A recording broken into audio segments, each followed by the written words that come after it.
Assalamualaikum, good morning. So let me share my screen.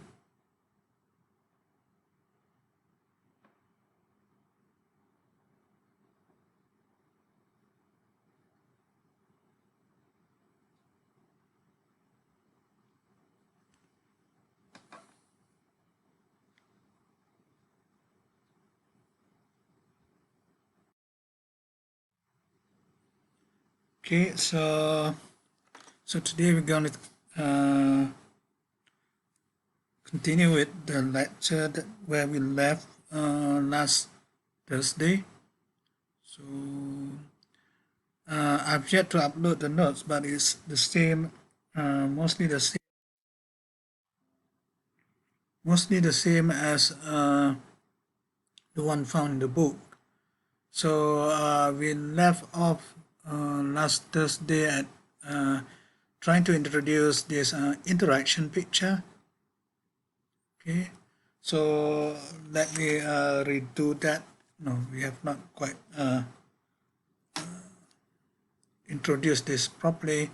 So one of the things that we have seen when we did this perturbation theory, so that we introduced the potential energy, essentially the one that perturbs the known Hamiltonian H naught, and previously essentially the potential that we did was just a potential that depends on your position, example Ex. Okay, and in principle, one could also introduce a potential that has dependence on explicit dependence on time. So in other words, one could also have something which depends on time. So this is in preparation for us to go into time-dependent perturbation theory. Okay, so we introduced the system, the total Hamiltonian H, being given by H naught, which might already have some potential energy term inside here. And then we consider an extra potential which is now time dependent. Okay, so the H naught will be just like before. It has to be time independent, and it will have some eigenvalue equation which is given by the following. Okay, so just to refresh again, one should be learning the idea of the different pictures that one has when we do dynamics in quantum mechanics. One can have either what we call the Schrödinger picture. So in this particular case, there will be time evolution to the states. Okay, and or the other possibility would be when we first introduce it in the first course. Okay, essentially, if we want to look at the first course notes, I believe I already shared my first course notes with you. It should be in lecture 23. So you can see one section on introducing. Most of the time we do a Schrödinger picture, okay, where your time dependence is in the states. But there is another alternative picture which is called the Heisenberg picture. Okay, and that was introduced in lecture 23. So the Heisenberg picture, the time evolution goes through the observables or the operators. Okay, so one can, I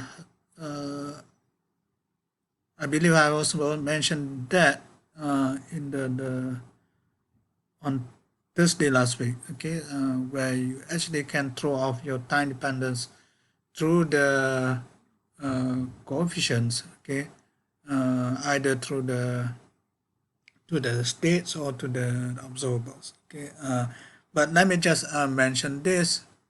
So in the Heisenberg picture, for example, it can be related to the Schrodinger picture in the following way, where in the Heisenberg picture, the states will not change with respect to time.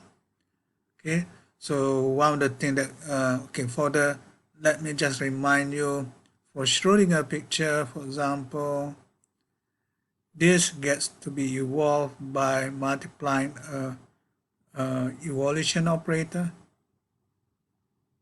So maybe I should write H first. So alpha t at time t will be related to the one at time t naught or 0 by applying this evolution operator times alpha, which is alpha at time t naught or 0 time, okay, the initial time. So that is essentially in Schrodinger picture.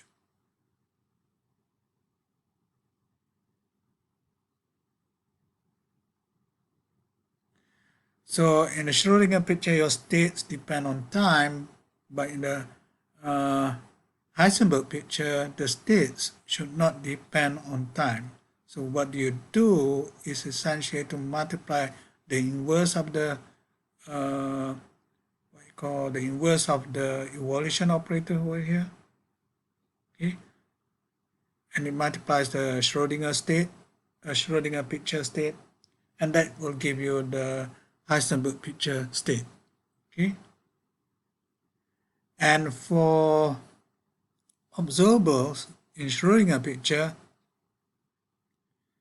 your observables are essentially doesn't depend on time. Okay, so there's no time dependence in the Schrodinger picture for the observables. So, but in Heisenberg picture, one has a time dependence through this.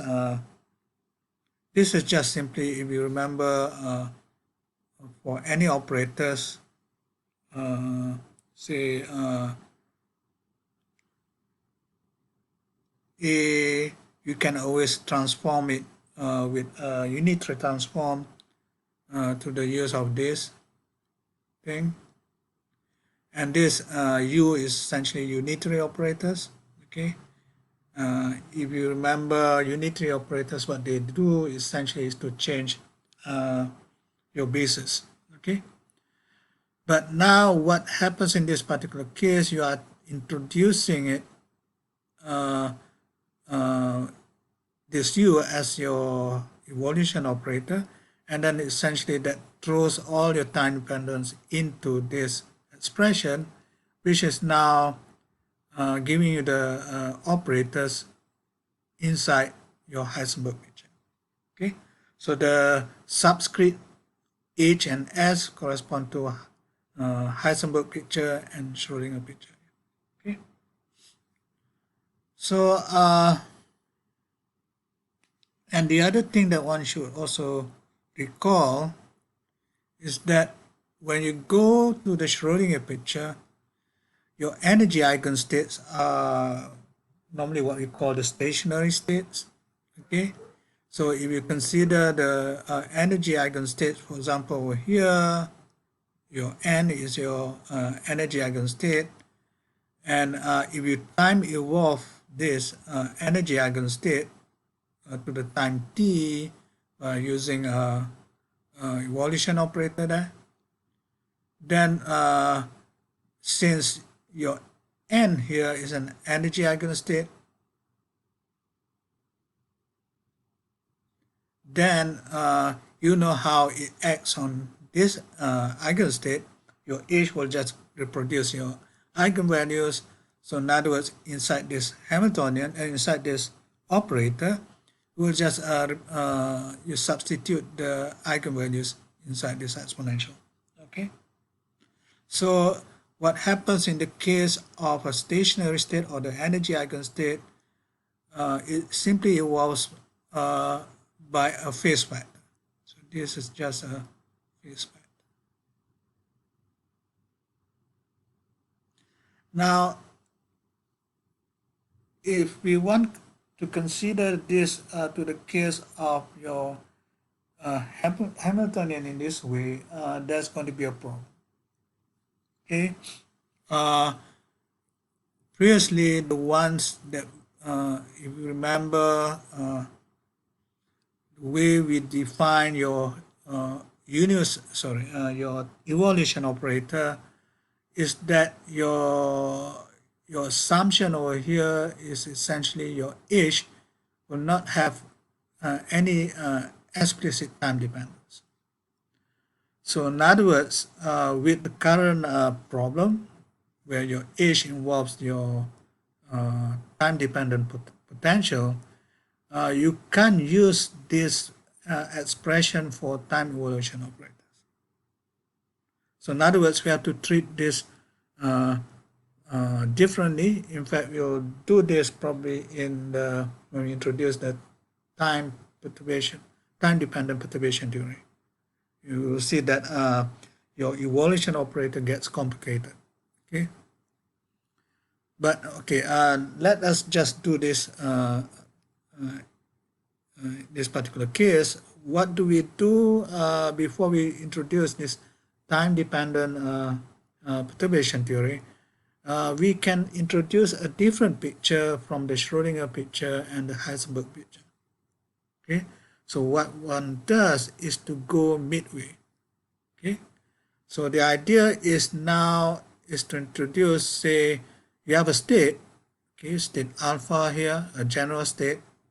So a general state are normally given in terms of a superposition of the energy eigenstates. Okay, so in other words, here I'm writing your alpha here. So this should be, I should be introducing this one first.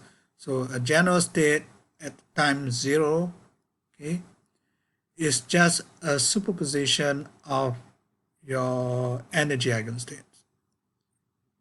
Remember that this is your energy eigenstates. Okay, so this is a general state. So if you evolve this general state, okay, we make the supposition in a way that you get the time dependence in two different ways. First, the first way would be to introduce the phase factor that we have seen coming from your earlier what you call case of using your eigenstate as a stationary state. But remember that this is coming from H naught, okay, where H naught doesn't depend on time.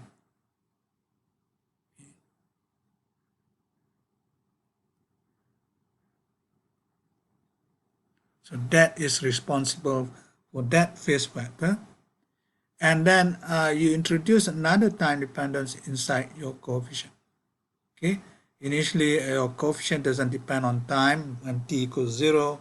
Then you allow the that superposition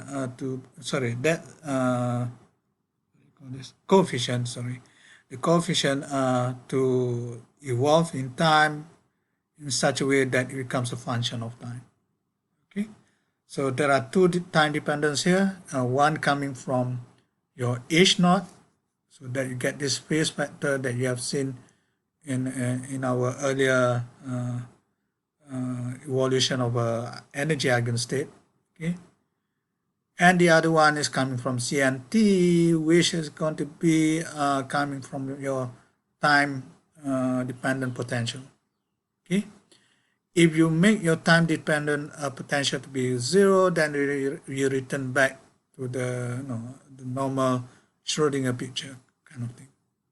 Okay, right. So how is this going to help you to introduce to a different kind of picture? The way to do it is to consider, okay, we introduce the idea of an interaction picture, or sometimes it's called the Dirac picture. Okay, the Dirac is another pioneer of quantum theory, okay, besides Schrödinger and Heisenberg. What it does is just like you had for the case of your Heisenberg picture, okay, what do? You multiply an inverse evolution operator here. From there, okay, remember that this age is not the present age. This is supposed to be your age naught here. Okay, I'm recalling this when we had sort of introduced this in the first course, for example. Okay, so the one that we over here, when we introduce the Heisenberg picture, all your Hamiltonian doesn't have a time dependence. Okay, but now what we're going to do is, in fact, we'll do the same thing over here. Okay, we introduce the interaction picture by multiplying this inverse evolution operator, multiplying the Schrödinger state, the state in the Schrödinger picture. Okay, but remember, this is not the full Hamiltonian. This is only part of the Hamiltonian. Okay.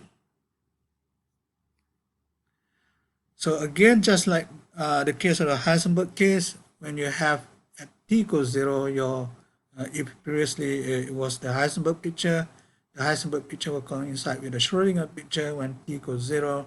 Here, when t equals 0, your interaction picture coincides with the Schrödinger picture. Okay, so that's the states.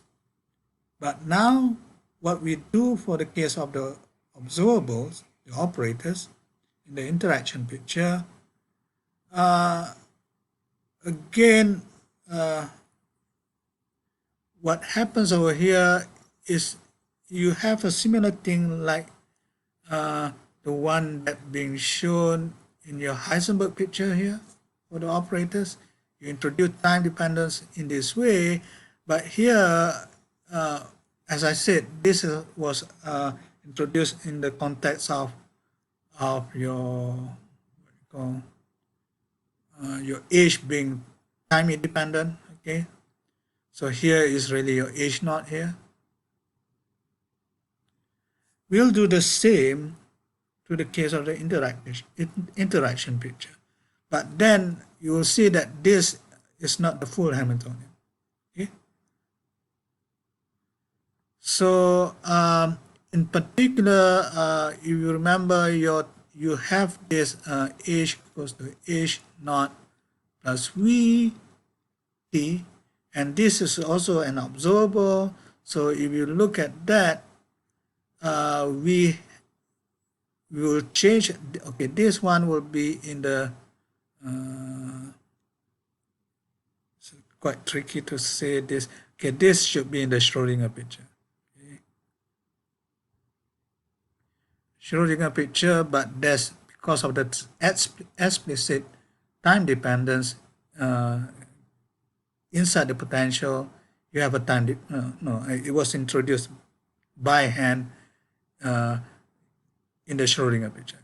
Usually, all your observables or the operators in the Schrödinger picture will not have time dependence, but this one you introduce explicitly. You introduce by hand the explicit time dependence. Okay, so what happens in this particular case, then your time dependent potential will have an extra time dependence through these operators. Okay, right, so what we have done is essentially to take out the complicated part of your Hamiltonian that's supposed to give you the dynamics. Okay, from the equation of evolution for these states and observables. Okay. Okay, let's see what happens in this particular case. So we have this. and we have that. Okay, so if we want to consider the dynamics, what we do is you consider the time derivative, for example. So you take the time derivative of the state inside your interaction picture. Okay, what does it give you? So you take the this is the state in the interaction picture. Then you know that is equals to the state in the Schrodinger picture with this inverse evolution operator. Okay, so you have to take the time derivative of these two factors here. Okay, one is coming from the inverse evolution operator, and one is coming from the Schrodinger state.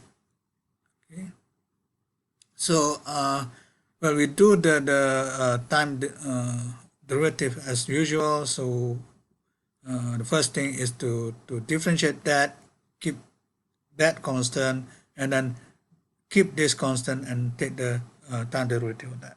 Okay, so let's do this.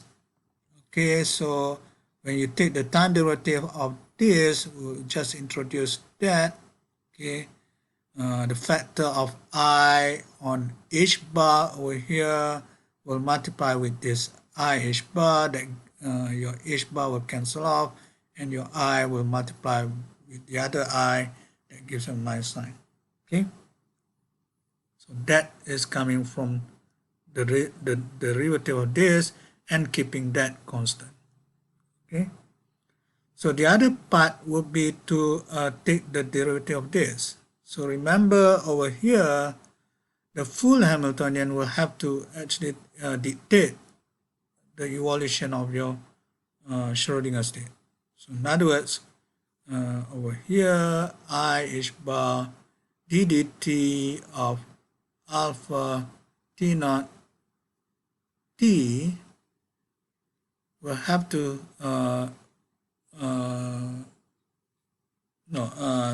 you have to use the full Hamiltonian.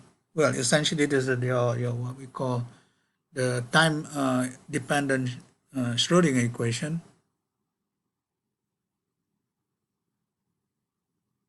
Okay, so over here is actually the full Hamiltonian, which is inclusive of your V here. Okay, so okay, that looks fine. But there are some similar terms here. I have h naught here with a minus sign, and I also have h naught here. The only and then okay, perhaps I should also say that I can make this commute. So in other words, h naught and this time evolution operator here commutes because it's the same, the same observable here. So this is just a function of the Hamiltonian h naught. So you can just simply commute that. So in other words, you can see almost immediately this part will cancel off with this part. Okay, so this cancel off. Okay, because one is with a minus sign, the other one is with a plus sign. So you're left with V multiplied by this inverse evolution operator on the left. Okay, so okay, one could also do the following. So in other words, this part is already gone, so I should really do this. I should be just canceling this part. Okay, so I still have this multiplying V, okay, and then multiplying this state. Okay, but now I can introduce the identity operator here by just multiplying the evolution operator with the inverse evolution. Okay, so this just gives you just the identity operator. Okay, so okay, what's good about this is now this is really in the form of the one that we have seen over here. Okay, So in other words, that would be your potential in the interaction picture. And this one is already the equation that we had earlier, transforming your Schrodinger picture to the interaction picture. So in the end, we get an equation, okay, an equation for the state in the interaction picture by okay, this is the thing that we started off with, so that gives you that.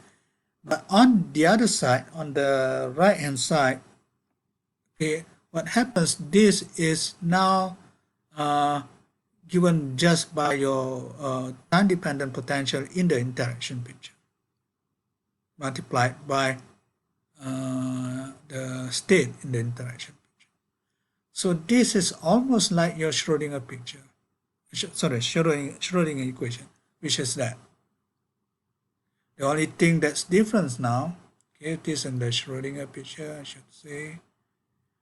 The only difference between this equation and this equation is your Hamiltonian is now being replaced by your what you call time dependent potential in the interaction. So that would sort of splits off the different dynamics into different parts. Okay. So the one with the operators are given by this.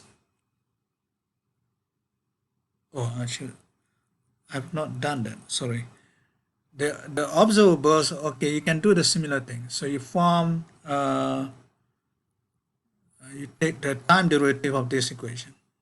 Okay, but because of there are two factors now. Okay, your Schrodinger picture observables doesn't depend on time. The one that's depending on time is coming from here and it's coming from here. Okay, and you have to remember that these are operators. So when you differentiate over here, the factors sort of pre-multiplies or multiplies on the left hand side. Okay, and you have to maintain whatever derivative that you do to be on the left hand side. And then when you do the derivative over here, because it appears on the right hand side of the operator, then it should maintain whatever answer that you get from the taking the time derivative to be on the right hand side as well. And for that, leave this as an exercise for you to do. It's quite simple actually. You'll find that your observables in the interaction picture will be a similar kind of dynamics that we have seen in the case of the Heisenberg picture. Okay. So now let's think about what's actually happening over here.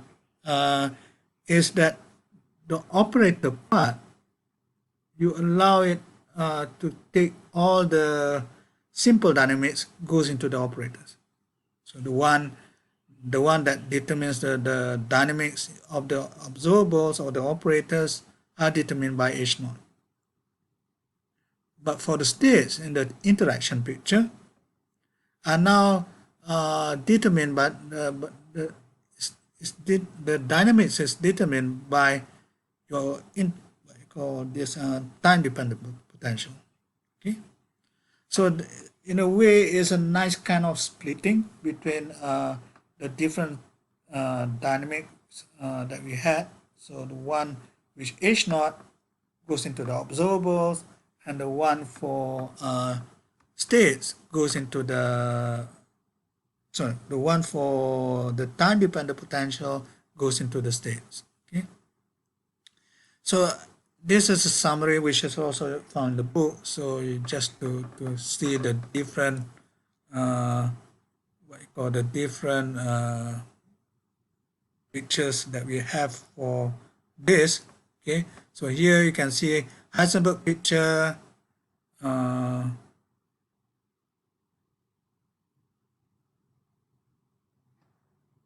Yeah, that's right. Your Heisenberg picture, your states doesn't change, your observables change. Your Schrodinger picture, your states change, but your observables doesn't change. In the interaction picture, you sort of split this evolution into two. For the states, it's determined by the time-dependent potential, and for the observables, it's given by your H naught, which is the time-independent one. Okay. Now, how does that correspond to the statement that we had earlier? This one. Is it? Yeah, this one. This star. Well, let's see if let's simply assume that we can actually do this. We are okay. I should okay.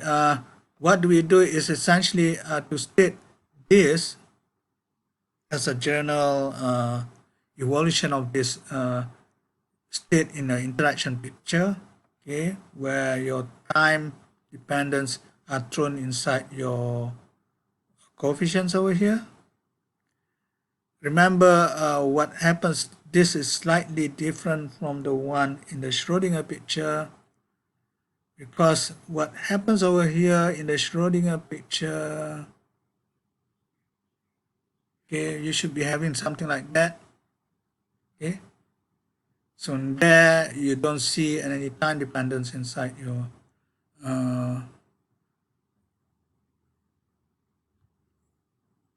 how should I do this? This is going to be quite confusing. Your time dependence will go into this, okay. So there's no time dependence inside your coefficient. Okay. So that was the idea. So now in the interaction picture, you don't have the time dependence coming from your H naught. Okay, you just have that. Okay. So, and this can be made to be equivalent to the earlier equation if you make your T naught to be just your zero time, okay, and that will actually work. Okay. Now, okay, let's consider double star. Which one is that? Okay, double star is the Schrodinger equation for your state in the interaction. So let's pre-multiply that with the energy eigenstate. So you have that, okay, and then by right, this should be also just simply n. Look at the double star, that will be n vi, that so this will be vi alpha t naught t, okay. So this will be the right hand side, okay. But now what we do is to introduce an identity operator here, okay, and we resolve it using the energy eigenstates. So you have that, okay. Remember the resolution of identity.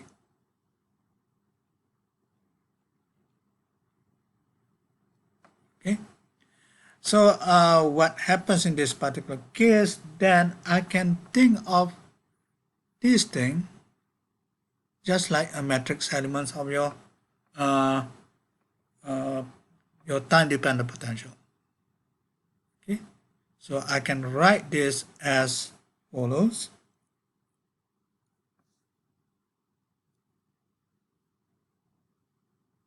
Okay, and this exponential coming from where? Oh yeah, remember that this is actually in interaction picture, so you need to actually pre-multiply that and then multiply that, okay, with this exponents here, where your exponents are just involving your H naught, but your H naught has m and n here as its eigenstate, so you can evaluate this, and that gives you the exponential I en minus em t on each part. Okay, so this whole thing now, okay, this whole thing is now given by that. Okay, and then one can actually see that, okay, your C and T is none other than this one from the earlier equation. Okay, or if you want to make it correspond to the previous one, would be CM, then it will correspond. Okay, so in the end, what happens is that you have an equation that gives you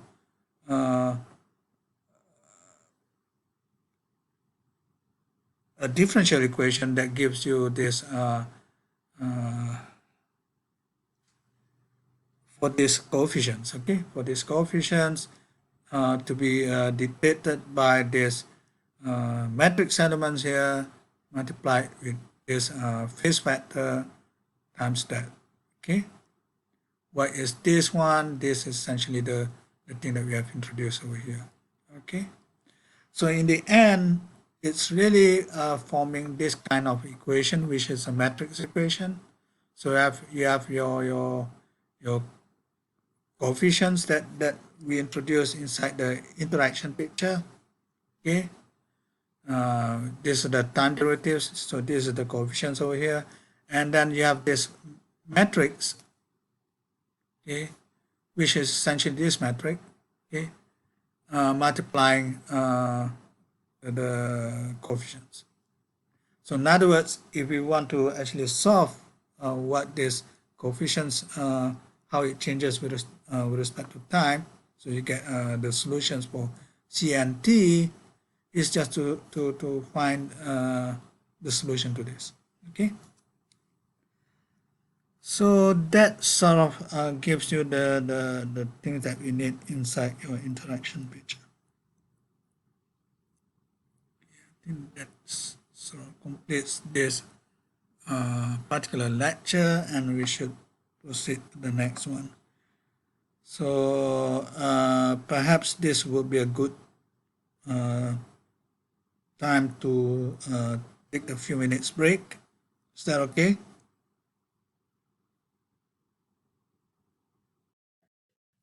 All right. So we take a few minutes break. Okay. Everyone's back.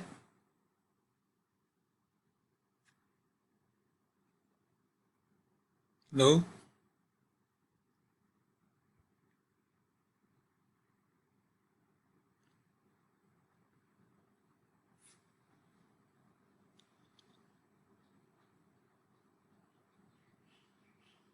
Are you there?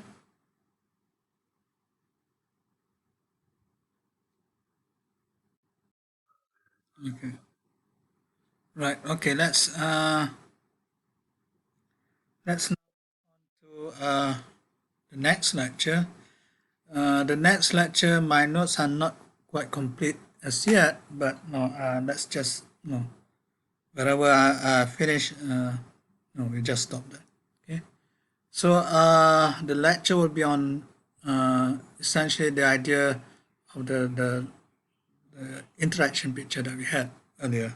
Okay, so essentially what we're going to do is to look at the simplest case first. A two-state system will be the simplest that you can get, and then you put this system inside a potential which is oscillating with respect to time.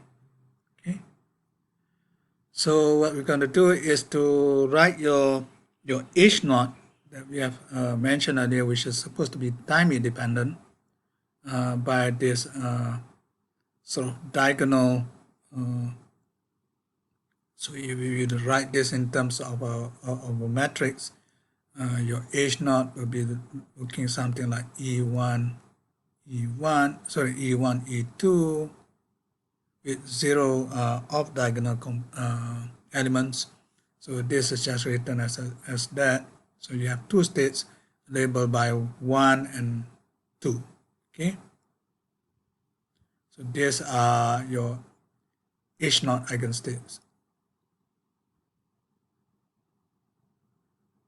Okay. And then your time-dependent potential is going to be introduced in such a way that you have an oscillation, and the oscillation can be given as these two factors are over here. So remember that this is essentially your cos omega t plus I sine omega t, and over here is cos omega t minus I sine omega t. Okay, and there will be some like a constant that that tells you how strong is this particular time dependent potential. So this measures the strength. Okay, and the way it acts on the two states is in the off diagonal elements. So in other words, one can have the off diagonal elements 1, 2, which is given by that. Okay, and then the other off diagonal element is essentially 2, 1, which is given by that. So in terms of a matrix, this will look like 0 e I omega t, and sorry, your gamma here I should mention, or your gamma has to be real. Okay, that's another thing. And then gamma e minus I omega t. Now you can also check the other thing that we should have, that this is actually emission. Okay, so that's why the off diagonal part has to be complex conjugate of each other. Right, so let's try to solve this. Oh, the other thing is the fact that you have this off diagonal thing. It really tells you physically what does it do is to connect these two different states. So in other words, there will be some interaction between this state 1, which I also mentioned this. Your state 1 will be the state with the lower energy. There will be some kind of interaction that produces from this state to this higher energy state. And similarly, from this higher energy state, you can get back to the lower energy state. Okay, so we will talk about this when we do the physical interpretation. Now, whatever sort of differential equation, you need some kind of boundary condition or initial conditions. So here we introduce the initial condition in such a way that your coefficients that we had introduced earlier in the interaction picture at time t equals 0 is given by this. Okay, so this is your coefficients in your interaction picture.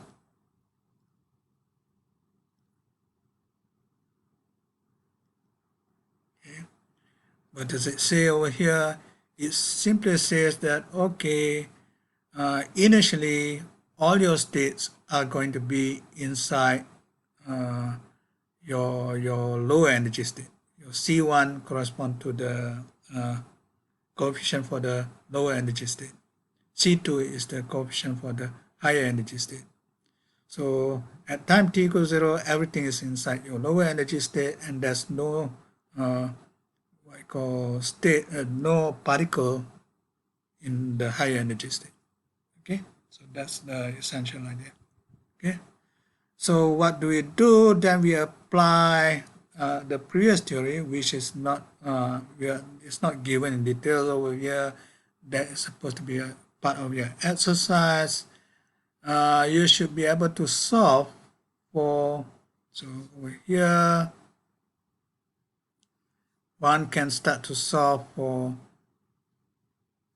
the time dependent coefficient. Okay, so remember what we are supposed to have.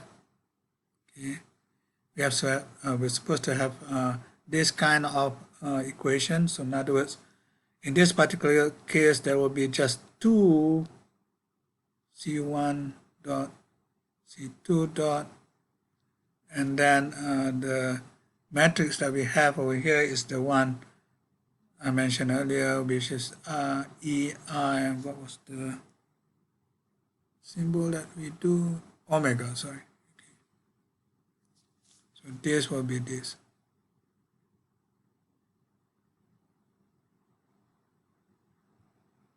So you need to solve this equation. So it's actually quite simple, but not too simple, but no, it's a couple differential equation.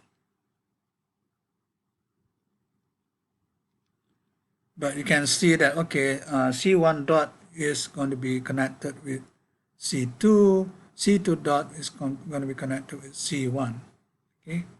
So you have, essentially this is a first order couple differential equation. So you can take, once you try to do this, you take the second order, you take another time derivative, so that gives you a second order, but you can now use the first order differential equation into the second order one, okay? So that will give you a solve for each particular coefficient. So I'll let you do that in some exercise. Okay, let's go back to this. So you're supposed to be able to get, it's some expression for C1t and C2t. Over here is the one that's being explicitly solved. Is the case, why is it not moving? The one that's being explicitly solved is the case of C2t, and this is given by this equation over here. And you can see that your coefficient, this is actually your coefficient square, modulus square, and your modulus square is already the probability. Okay, so this is your probability of your state to be in your high energy state, and you find that this is actually equals to this. Remember that initially all your states are inside your lower energy state, okay? But now as time goes on, and your states will now evolve according to the evolve according to the time independent potential, okay? And this will actually give you the way how it actually changes with respect to time, okay? And remember, this is actually coming from C to T. You should be able to get some expression from C to T. This is actually given by C2 star T times C to T. Okay, so that's easy. Okay. And for the other one, we do not really need to solve this because why? There are only two possibilities. So this one is actually a probability. Okay. So this will be the other probability. But you know that since there are only two outcomes, the other probability will be just 1 minus the first probability. So that will be given by that. Okay. Right. And over here, okay, there will be, remember there is this oscillation that we had, omega here. That is coming from the potential.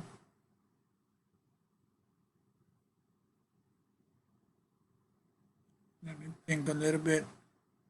Yeah, that's coming for the time-dependent potential. And the other omega over here is coming from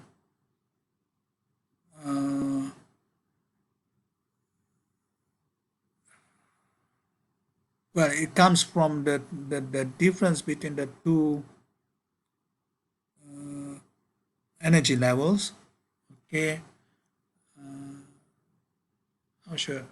Okay, I mean this is by right. Okay, what's gonna happen when you solve for C to T? You will get this exponential in terms of your omega 2, sorry, in terms of exponential of E21T and E1 E1T.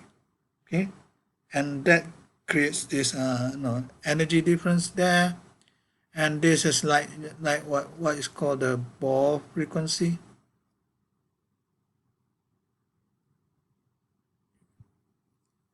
So okay, let me just move on. So in other words, we have this slightly complicated expression here involving your omega that comes from the time dependent potential, and the other omega is coming from your phases of your that's associated to the second energy state and your first energy state. Okay? So one can see that, okay, from this solution, no, you're supposed to derive this. From this solution, you can see that there is this oscillation coming from here. These are just everything over here is just some parameter multiplying that. So this is just like amplitude over here. But the oscillating part is actually coming from here. So the probability is actually oscillating with respect to time. And you can think of this like a frequency, angular frequency over here. And that angular frequency is given by this. Okay. So you can think of this as sine squared. So I can rewrite this as sine squared capital omega t. Okay. So your omega is really the following. Okay. And you can actually see that I can maximize this capital omega. So that tells you how much the probabilities are going to oscillate. Maximize this by making one of the terms over here has a difference. Okay, so this is the thing that can be 0. So if I can make this small enough, then I will maximize this capital omega. So in other words, the amplitude also will be having that thing. So this is the amplitude. And what happens in this particular case, if you make omega close to omega to 1, okay,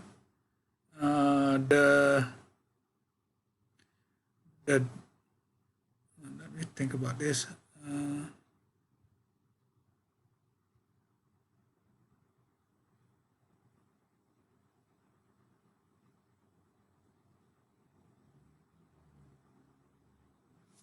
So if you have omega equals to omega to 1, then essentially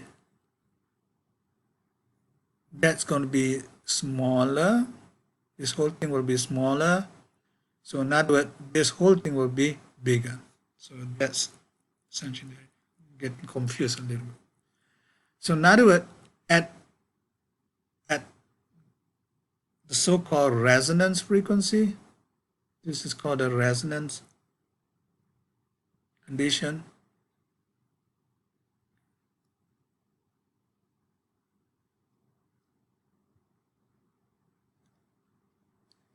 You'll find that, okay, your amplitude gets large for the oscillation, and then your angular frequency also gets gets to be almost the maximum. Okay. So what's supposed to see over here? Okay, so in other words, what one can actually do is remember that what's inside here is actually coming from two parts. The one that's over here is coming from your time-dependent potential, which may be sort of what you call determined or no manipulated experimentally.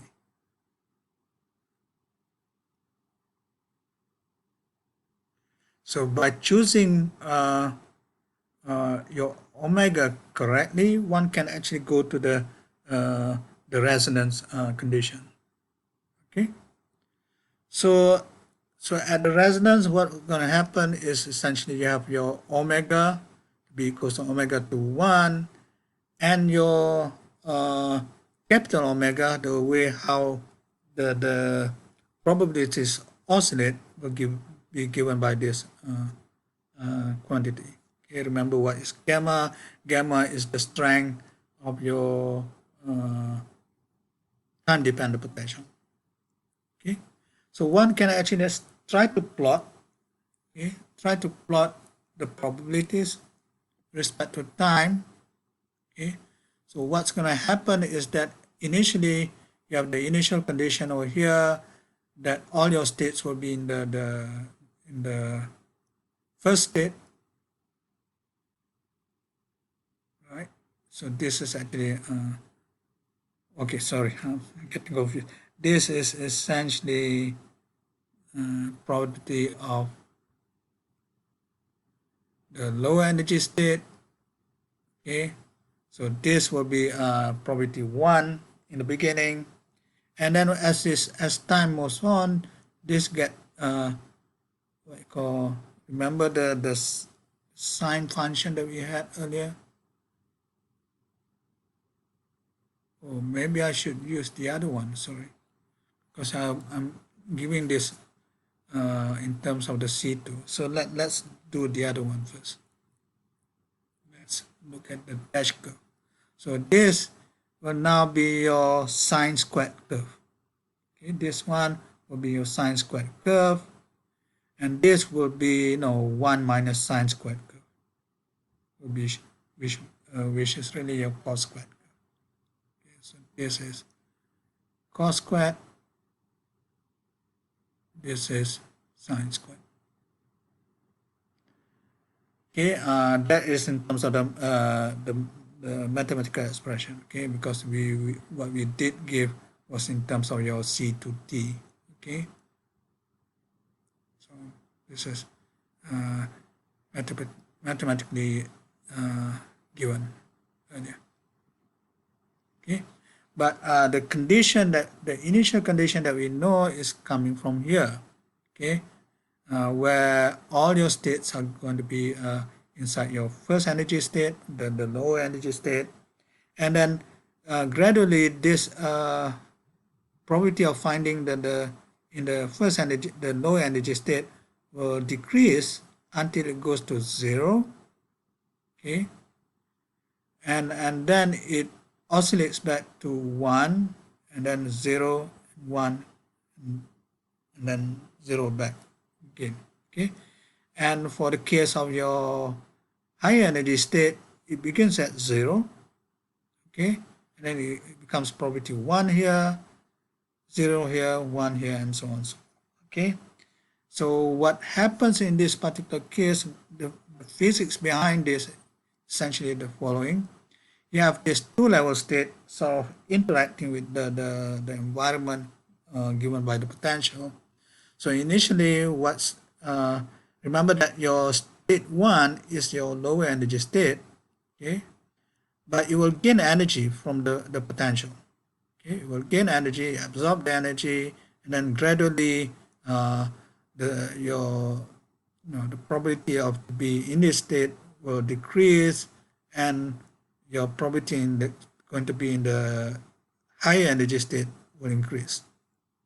Okay, and this occur between this time t equals 0 to this part. So this is the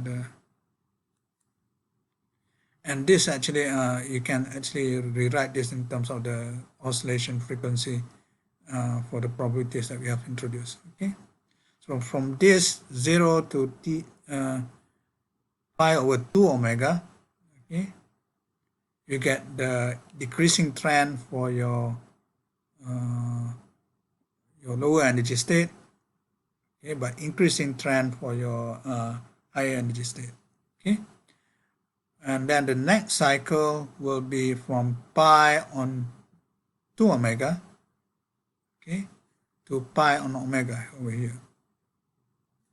So there you start from the lower energy state being 0 probability until it gets probability 1 back again, and from your high energy state, from probability 1 goes back to 0. So the idea here is actually when in this part of the cycle, previously most of your particles will be in this particular state, the higher energy state, but then it has to essentially that is your lower energy state is the more stable one, so you will start to release back the energy to return back to the more stable state, okay, the lower energy state. So there you sort of give up the excess energy from being the excited state to return to the initial state. So you get this cycle between absorbing energy from the potential and then releasing it back, okay. So and this continues forever in that sense. Okay? Now this cycle of absorption and emission, the one that we have actually shown inside this picture is actually at the resonance frequency, okay, where what happens over here, this gets really drops down to 0, and your high energy state over here gets probability 1 over here. But you can also go to the cases where it's slightly away from the resonance frequency, okay. And what happens over here, probability of getting the higher energy state will not really reach 1, and then the probability of going to the probability of making the lower energy state is not quite 0. So in other words, it will be just a slightly, if you look at this picture, this part will be less, okay. It will be something like this, see. So it will be less than 1, and this one will be, so it doesn't quite reach 0, and then this will be something like that, okay. So okay, so in other words, you still have that absorption emission cycle even in the case where your frequency doesn't quite correspond to the resonance frequency, okay? And one can actually plot this dependence on when is it so in other words, what we had earlier, the resonance frequency will give you the maximum C to T probability here to be equals to 1, okay. So this happens at the resonance frequency, but in other cases you get less than 1, okay, like over here. So you find that you have this probability less than 1 over here, okay, and that will correspond to the other frequencies, and the further away you go from the resonance frequency, the lesser the probability of your going to the higher energy state, okay. And usually another thing that one introduces the idea of a half maximum here, which is given by this quantity, okay. So this kind of phenomena of this absorbing a particular energy from some interacting potential is actually being used in experiments, okay. And one of the things that we're going to see is the idea of a spin magnetic resonance, okay. This is what we're going to do next. Right. Are there any question at this stage? So, because we're just going to do an example over this particular case. By the way, I've not uploaded the notes to Putra Blast yet, but no, it's just I'm trying to be careful that no, so I don't find any more mistakes before I put it on the Putra Blast. Okay, so I'm still editing some of it, and also this lecture notes that you have seen for the lecture. What was that? Lecture 15 complete. Okay, so that's the other reason. Okay, if there are no questions, let me just continue with this. So your two-state problem that we have, sorry, your two-state problem that we have actually constructed before can be used to consider to some physical situation.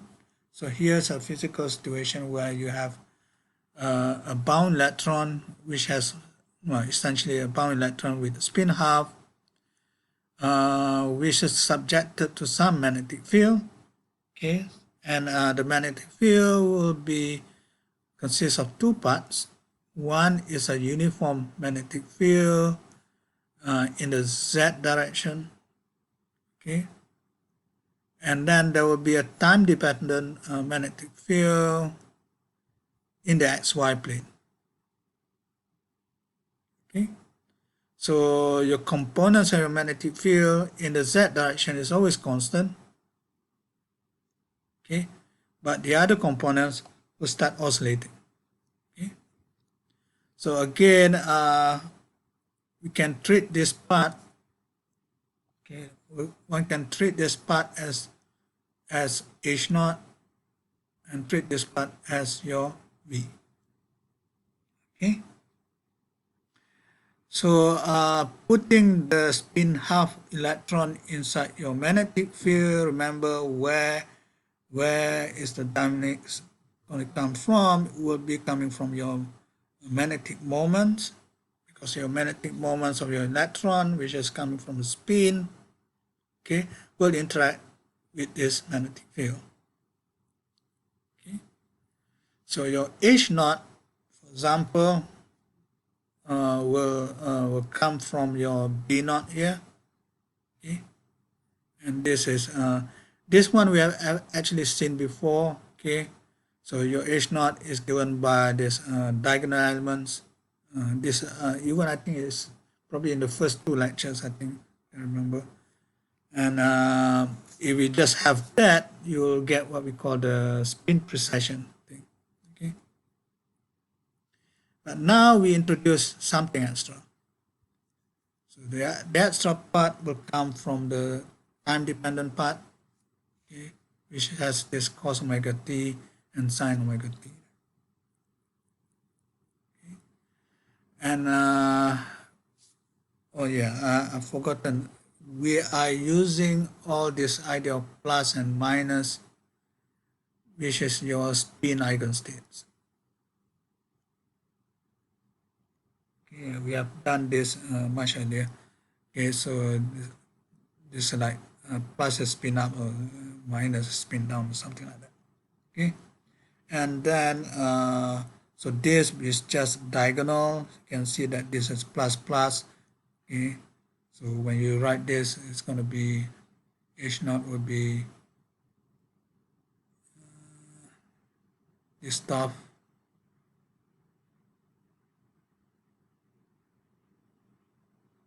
One, zero, zero, minus one. And this you can see that this is your sigma z. Okay, your polymetrics. So the rest is coming from here. You can see that this is really the off diagonal elements. So this is like your sigma x, and over here there's the imaginary thing. Then this will be your sigma y. Okay. So again, one can now simply apply the two-state theory that we had earlier. okay, by just identifying, oops, I told you there is mistake here, by identifying your 1 and 2 previously. So this is actually 1 is corresponding to the spin down, I think, and this is spin up. Okay, so the spin down is your lower level, provided we use this energies there. Okay, and then your characteristic angular frequency of your two-state system is given by this. Okay, so this, remember, comes from your H naught. And your omega, remember we had omega in the previous case, and was it in this, the previous one? Your omega, which is coming from your, okay, this omega over here is coming from your potential, the time-dependent potential. So that will come from your D1 over here, okay? So one can just simply use the notation that we had before with this kind of replacement. And remember, just like before, we have this idea of the two states of oscillating between the two states. Over here, it's just oscillating between the spin up and spin down state. So it will undergo what we call a spin flip. Okay, and the spin flip is really attributed to the rotating part of your magnetic field. Okay.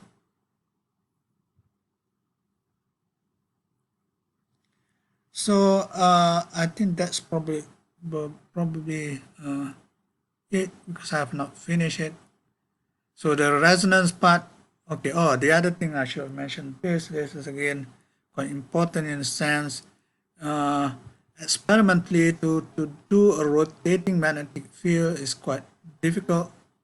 Okay, but you can get the idea of rotating magnetic field by just having a horizontal oscillating magnetic field. So you can just have that, but now I can actually decompose this into this and that. It just cancels out the sign part. Then this is like what we call, what was it? I should mention somewhere here. It's a counterclockwise component. You remember that your rotating your time-dependent part is like a rotating magnetic field. But now I can decompose it in this counterclockwise component here, and there is clockwise. I didn't get this wrong component. Nowadays with the digital clocks, you don't counterclockwise is what? That way. Clockwise is that way.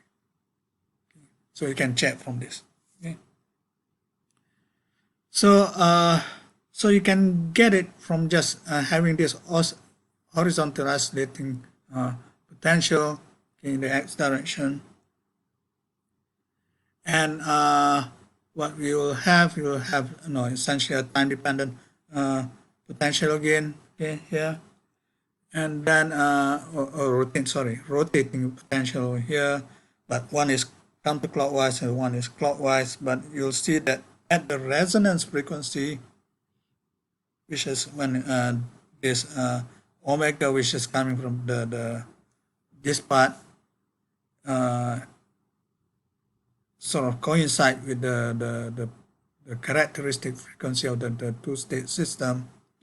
Then and the other part that usually applies inside your experimental condition is that there will be the rotating part usually will have lesser magnitude compared to your uniform part. Okay, so these are normally less than 1, and then from there you can actually look up the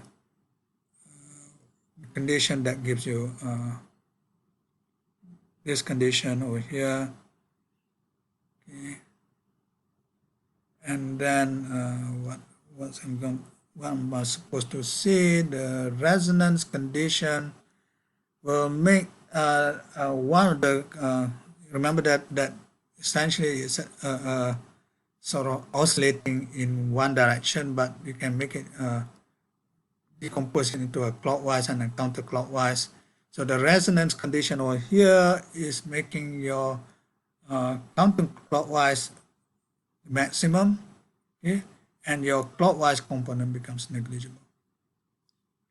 Why is that so? Because your clockwise component is really coming from this counterclockwise, but just substituting omega goes to minus omega over here. Okay. Oh, I should mention it over here rather than there. Oh dear. So here, if I use this replacement, I will get the other term. Okay. But that's sort of saying, okay, what I want to do is, you sort of reverse the axis of rotation over there. Okay. So in other words, normally this is not, it doesn't quite happen that way, but no, what it says that once you have this sort of oscillating in the x direction, then you can actually see it correspond to one of the components being large, the other component will be small. Okay? So these are essentially an application of the two-state problem that we had earlier using a time-dependent potential. So as I said, these are actually being realized experimentally, and one of the users is actually when you talk about NMR, electron spin resonance and things like that. Okay, and one of the users, the other users that one actually get is to do a precise magnetic moment measurements. Okay, because the oscillating field you can actually manipulate it experimentally, okay, because it is considered as an extra part to the system. Okay, I don't have any notes left at this stage because the other part will actually correspond to this. Oops, let me just check what the fish is. So the next part will be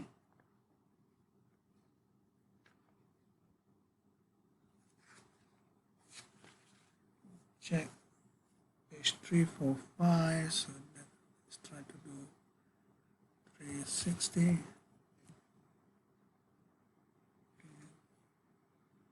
This goes down to here. So the next part I want to do is I'm going to skip measure. You can read that for yourself.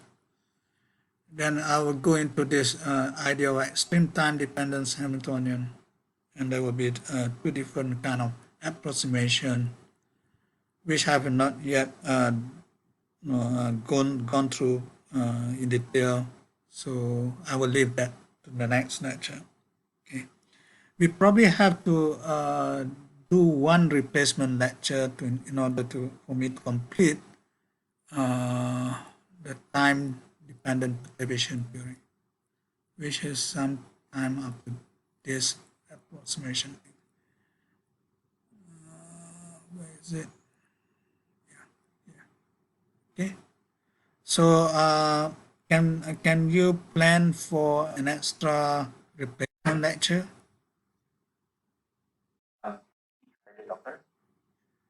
Let me check first because I'm supposed to have a workshop. If it's, I don't mind to do the lecture on the weekend itself. So, but then it crops into your study week, okay? Because this week is the last, right? So I don't mind doing it on Saturday. Let me check Friday whether I'm free or not, because I'm not sure when is the workshop supposed to be. Okay. So I will confirm with you if I'm free on Friday, then we make it on Friday. Okay. All right. Okay, that's all for today. So let me stop now. Thank you, everyone.